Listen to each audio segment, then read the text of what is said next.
Leftovers.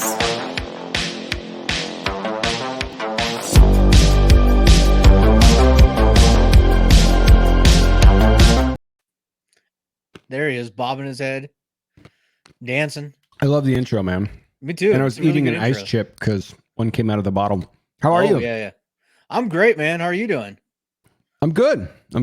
Yeah, done with the workday.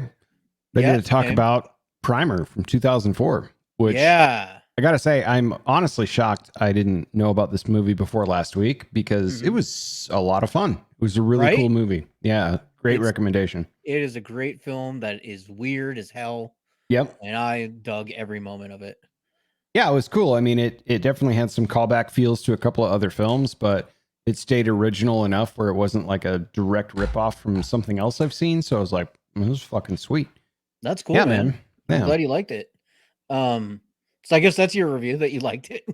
I did. You know, I put, no idea how I hadn't heard about this. I like the plot devices of the ear bleeds and the inability to write as time goes on. Like, it did some clever stuff that was kind of just reaching out of the imagination because it's all like a temporal shift and no one really can explain that, least of all through the theatrics they provided, which was extremely low budget and also extremely effective. Like, it was a cool idea. So I just, all the devices they used, all the little twists and turns I thought were really unique and a lot of fun. I think my favorite part of this movie, for those of you that have watched it or are following along, is the fact that through the first half an hour of the film, not only are you engaged, but you literally have no idea what they're doing.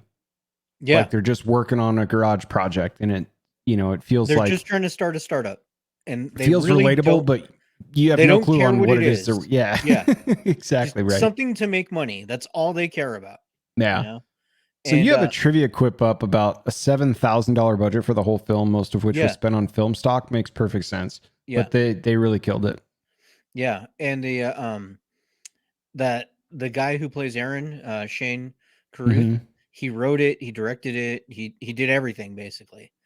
Soundtrack, the whole deal was his bit. And from what I've read, he was a mathematician who was working as an engineer when he made this script, when he shot this film. Took him about 2 years in post-production to make it.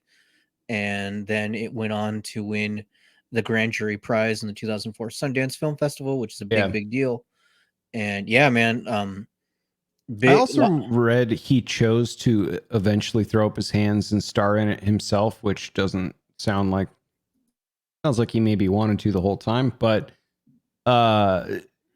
Wikipedia or someplace said it was because he was tired of trying to cast for it with actors that were adding too much drama. He just wanted more dialogue, and like that's it. He seems like a very cerebral kind of guy. Yeah. I was like, but actors act, so yeah. It sounds like he had a vision. Dude. He definitely had a vision. He made one other film called Upstream Color, and that movie, I love it, but it does not explain itself, just like the way Primer does not really explain itself. Yeah, you either jump on that train or you are falling right off those tracks, man. I thought you would enjoy kind of the science aspect of it too. They do kind of explain time travel in a different, unique way, which I thought was kind of neat. Yep. Even here, I'll bring this up. It's on the Wikipedia, and I almost sent this to you, the graphic on how it works in the film. Yes. Yeah. So here's the Wikipedia. Almost like, did you see this? Yeah. Yeah. So I like that it also has a timeline too. So the original person, undisturbed on the timeline. So if you, real quick, if you're not watching on YouTube, Twitch, or Twitter, we have a graphic up that is explaining, it's like an infographic explaining how time travel works in Primer. So go ahead. So at 11:45, you activate the device. The device basically looks like a glorified coffin, right? You get in at noon, and at which point the device starts and the double exits. So already someone else is in there. A variant, if you're in the Marvel universe, another you goes in. The original prepares for entry into the box, checking the stock prices, just goes about their day, about 6 hours. The original enters the box around 6 p.m. and then the original waits out 6 hours. So basically, you go into this box for 6 hours at a time, and Yep. that gives you your time loop. Basically, the way they explain it is, as you're traveling in time, it's like a circular thing, and Right. there's points. There's an A point and a B point, and just whatever point you go into the box, you need to come out the other end, the other point. So if Yeah, you're and going in the future, sort yeah. of the like the why behind the what and how Mm-hmm. is they kind of don't know what it is they're doing, and as they're putting it together, they basically just start day trading stock to try and beat the system, and that's sort of the why. They keep coming out to gain more money. Because all they care about is making money. Really, I mean, Right. the fact that they built a time travel machine, even that, like, that's not as exciting to them as just we're going to make a ton of money, Right. right? Yep. And so eventually, at some point, there are two of you running around, but this machine has to be running and someone has to be in the box, essentially. It's a lot more technical than that.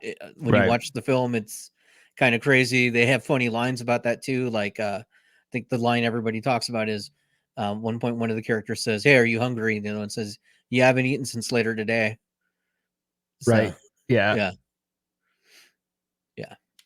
So But it had a $7,000 shoestring budget. correct. So I that would presume we've be. got a wide swath of reviews on this one. And how much did it make? Because this wasn't a box office release, was it? It was this minor box office release. Okay. It wasn't huge. So for its time, it made just over $840,000, which It's a in today's, significant return on investment. yeah, for 7 grand to make 841,000, yeah, Yep. everyone would take that deal, you know. Yeah. Um, as far as let's see what people think about it. So we've got our Rotten Tomato score. The critics do give it a fresh rating at 73%. Audience score is a little bit higher at 79%. Mm-hmm. The general critic consensus is it is dense, obtuse, but stimulating. Primer is a film for viewers ready for a cerebral challenge.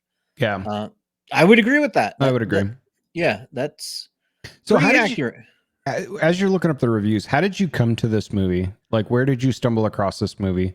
I love stuff like this. Just really heady, Mm-hmm. makes you think, kind of films. Another time travel film that I like that's interesting like this is, of course, Donnie Darko. Maybe at some point I'll make you watch that film. I've seen Um, it. okay. That's a little bit different time travel, but also pretty different. Um, I just like these kinds of films, these off the beaten path kind of different films. Mm-hmm. There's another one I like that deals with time travel that's very odd. It's a little bit newer film called The Endless, Mm-hmm. and that too is a fantastic, weird ass movie. But yeah, I'm sure I will make you see these Yeah, at yeah. some No, point. I mean, I was just Yeah, like, I wonder how he found this. If he just like yeah. Blockbuster Video grabbed it and went, I don't know, that sounds good, or if it was No, something that I popped up mean, on the internet or what. this came out when I was really into filmmaking. Mm-hmm. So it was right in my wheelhouse. This is right in line. Like if you were a fan of Boondock Saints Yep.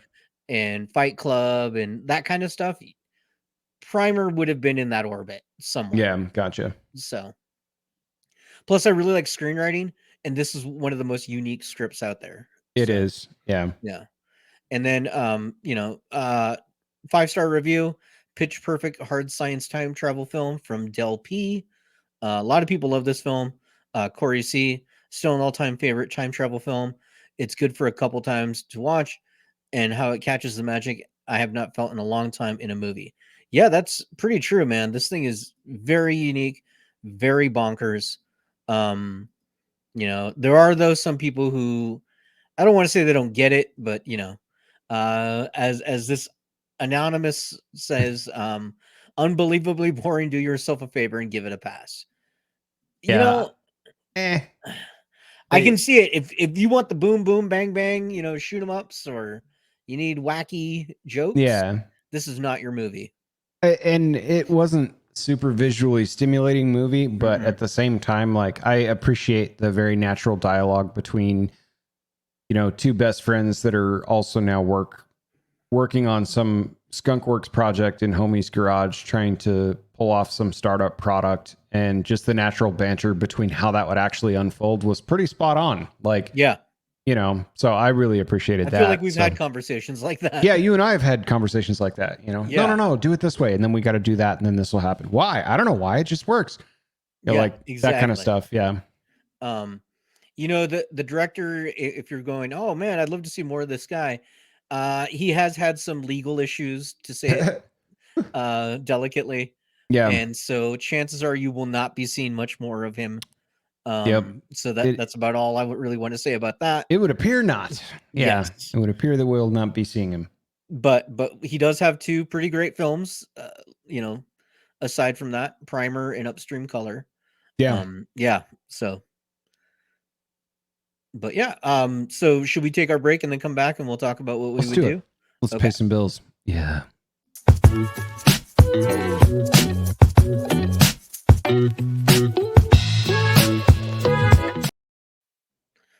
All right, we're back. Movie and streaming magic. Indeed. We're back on Movie Leftovers. We're talking about Primer from 2004. I feel like I went first last time, so I guess take it away. What are you going to do with this film franchise? It's such an obscure film. Yeah. Not a lot of people know about it. So I would just hard reboot it. Just do another one. I think for general audiences, I would dumb down the science a little bit and explain it a little bit more. I would also explain what's going on a little bit more, like the whole party scene and the guy with the gun. Very much. Yeah, that felt like there was some critical elements maybe left on the cutting room floor that should have been added to the movie for some more depth around that scene. But I'm glad you would explain it much like Tenet, which makes perfect sense. Right. Actually, if you look on YouTube, somebody has pieced together that whole phone call that's the voiceover throughout it. Yeah. If you listen to all those parts together, it explains that shooting scene. Okay. So basically, what it is somebody found out about the time travel machine. Yeah. And they wanted to come and take it for themselves. And so at the party, one of the guy's wives got injured. And so they were preventing it. That's basically what it was. And it took so many tries that it started physically affecting them. That's why they couldn't write. Got it. So, got it. But see, like it takes so much to explain that, you got to. Yeah. I was kind of like, well, I just thought they were trying to truly just prevent a tragedy that they knew was coming. Didn't know that it had anything to do with some hit squad trying to take their shit. And, it took a while to put that together, like in reflection. So yeah, right. Maybe I'll check that out. And I think too, they left it a little vague. Yeah. Just so that you could think, well, who's after them? Who wouldn't be after them? Right. Exactly right. Yeah. So yeah, that's kind of where I think it went. So your version's a reboot. We're going to do a lot more explaining. Yes, we will do a lot more explaining. We'll do a lot more kind of, figuring out what we're going to do with it. I don't know if I'd set it up for sequels. I don't think it needs to be. I would try to keep it low budget. Okay, you want sequels? Yeah. You want them to have a DeLorean and no, I'm just kidding. Oh yeah. Okay, I can't wait to hear yours. Doc Brown, flaming tire tracks. It's all in there. No, go ahead. As far as because the core is Aaron and Abe, right? That's really your only two. So for Aaron, the main one, I would cast Freddie Highmore.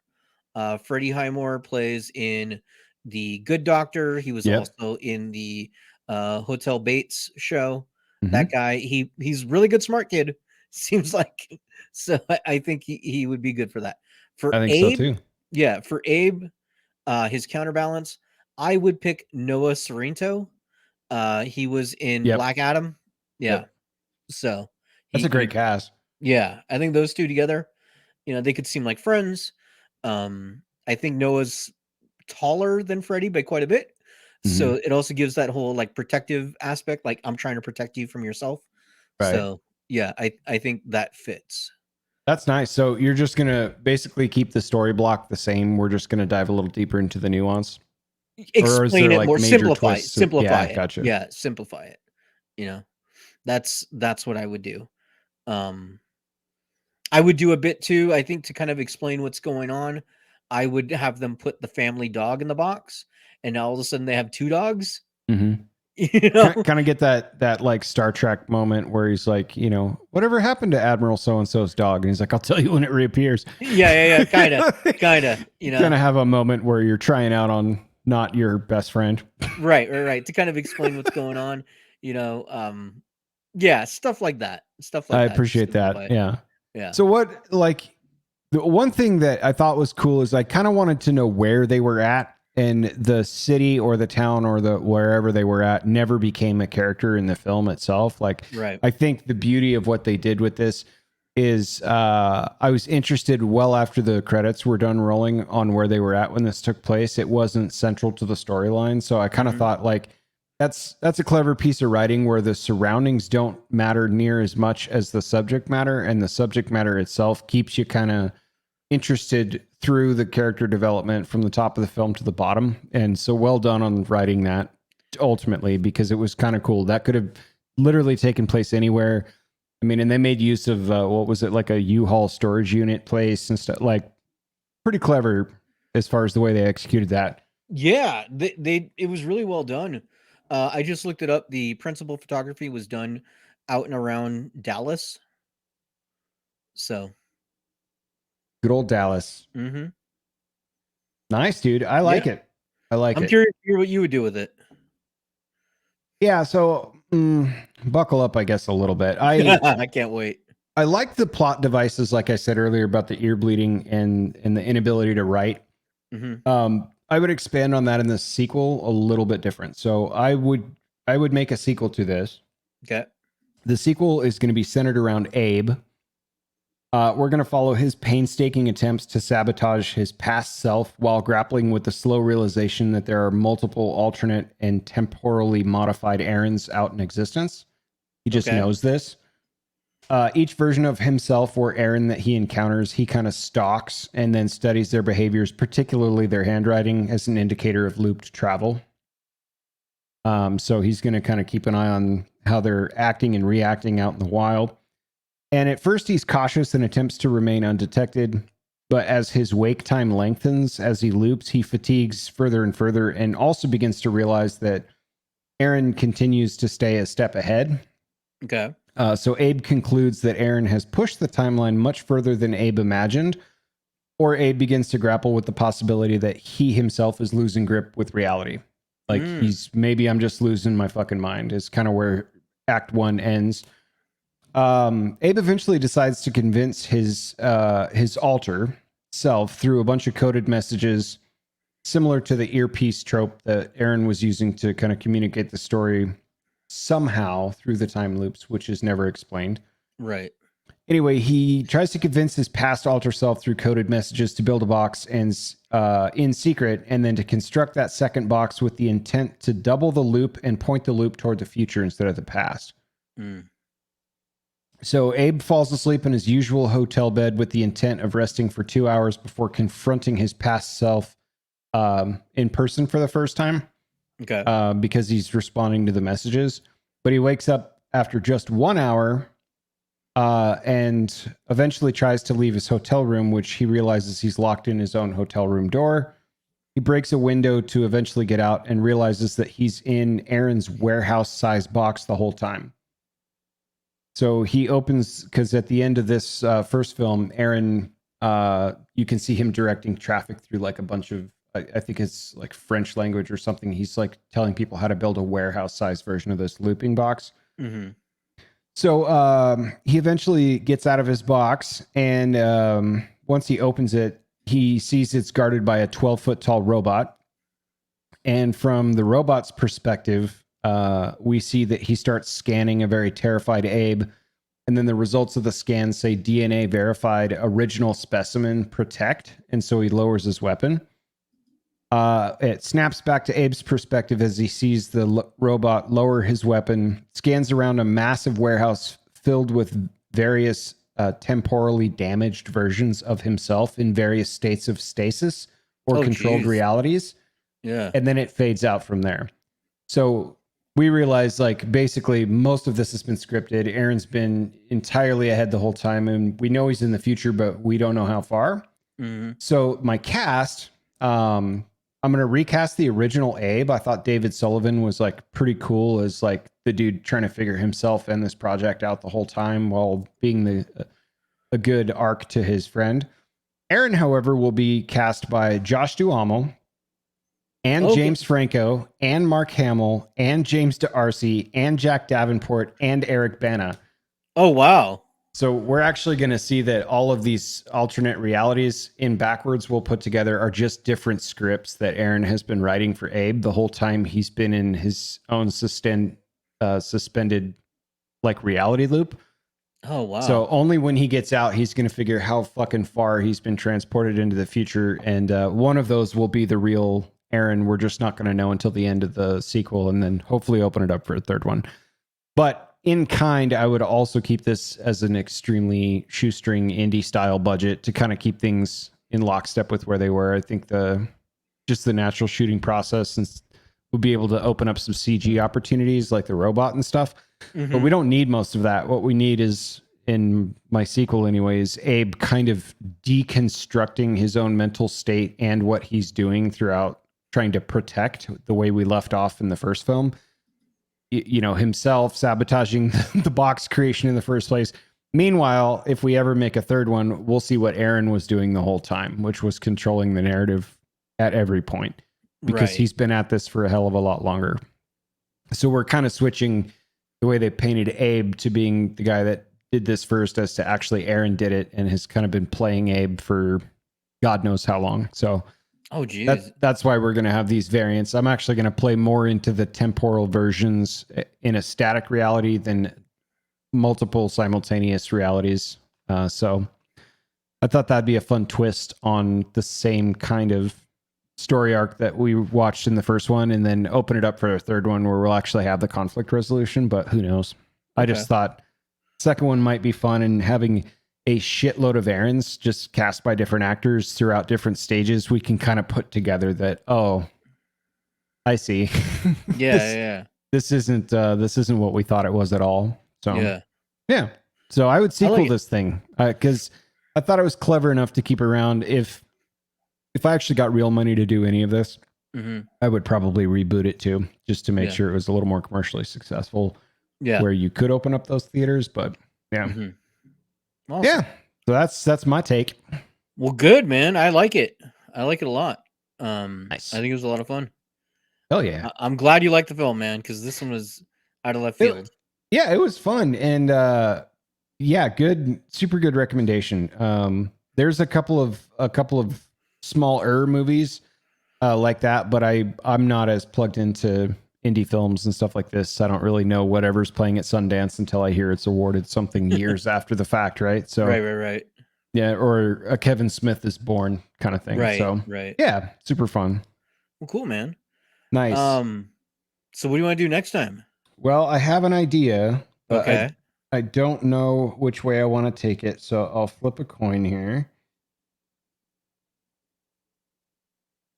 Because okay. So we are going to do every Star Wars fan's favorite director. Did a movie called Brick. Oh, I love that movie. And I think we should check out Brick and maybe see if we would rewrite that, because that is one of the most fun films ever. I was obviously joking about any Star Wars fans. They fucking hate that guy. Yeah. But, it's all good. Brick and some of the newer whodunits. I think he is also responsible for Knives Out. Ryan Johnson is, of course, who I'm talking about. And I think Brick is a good one. Side B of that coin would have been the first Matrix, because I think that'd be a fun rewrite for both of us. But yeah, let's check out Brick, man. What do you think? Is it available? Sounds good to me. I'm thinking at some point soon we should do the original Super Mario Brothers movie, because the new one's coming out with Leguizamo. Yes. Yeah, I'm down for that. The hard part about that one is it is not for streaming anywhere. Yeah, I was gonna ask. That one's probably gonna be harder to dig up. But we'll see. I wonder if YouTube would just snatch it up and charge you $7 to watch it or something. That's what I mean. From what I can tell, like, it is nowhere. Oh, I got you. Yeah. Well, I don't know. if any of you We'll have to look watching around. or We'll have following to. along has a DVD you want to send us, we'll give you an inbox to send it to. There you Just go. kidding. There you go. All right, Cool, man. man. All right. Well, thanks So everybody for listening. Yeah, I'm going to be on a weird schedule next week, but we'll find a way to get some content out at some point. So yeah, this was hella fun. Good recommendation, man. And can't wait to do it again. Me too. All right. Thanks, everybody. Thanks. Bye.